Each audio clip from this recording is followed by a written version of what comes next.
এটা নাম দিয়েছে কস্তুরি মেথি। যেমন স্বাদ তেমন দেখতে তেমন খেতে এভারেস্ট বের করেছে, নাম দিয়েছে কস্তুরি মেথি। ওটার ডালনা ডালের বড়ি থেকে শুরু করে দারুণ খেতে লাগে। আপনি যে কোনো ফ্লেভার নিতে পারেন, গ্রিন নিতে পারেন, আমি গ্রিনটা নিই। এটাকে নাম দিয়েছে কচুরি মেথি। একটা মশলা এভারেস্ট বের করেছে, নাম দিয়েছে মিট মশলা। বাড়িতে মাছ মাংস থেকে শুরু করে সব কিছুতে এখন দারুণ চলছে এভারেস্টের মিট মশলা। টিভিতেও অ্যাড দিচ্ছে এখন, দেশে বিদেশে এটার বহু বিশাল প্রচল। এভারেস্টের মিট মশলা বিদেশেও পাওয়া যায়।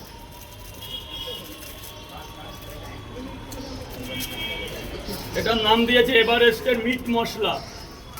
কোনো ব্যাপার না, দারুণ একটা মশলা। কেউ বলছে এটাকে কাঁচা মশলা, জানি না বাবা, মশলা কখনো কাঁচা হয়? ব্যাগ চলে গেল, চলে গেছে।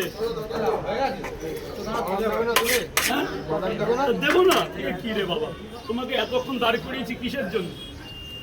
বাদাম খাওয়াবো বলে।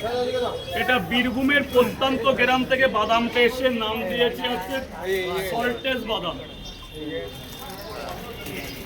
দুটো মুখে দিয়ে দেখো, দানা দুটো বাদামের গন্ধে খাট ভরে যাবে।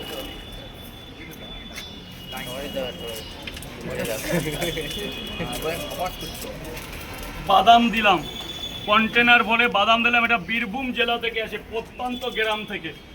একটা এভারেস্ট কোম্পানি বের করেছে, নাম দিয়েছে শাহী মশলা। দারুণ চলছে মার্কেটে। এর মধ্যে আছে এলাচ, এর মধ্যে আছে লবঙ্গ, এর মধ্যে আছে জায়ফল, এর মধ্যে আছে জয়িত্রী, এর মধ্যে আছে পুদিনা, এর মধ্যে আছে গোলমরিচ, এর মধ্যে আছে নানান রকম মিশ্রণ দিয়ে একটাই মশলা বের করেছে।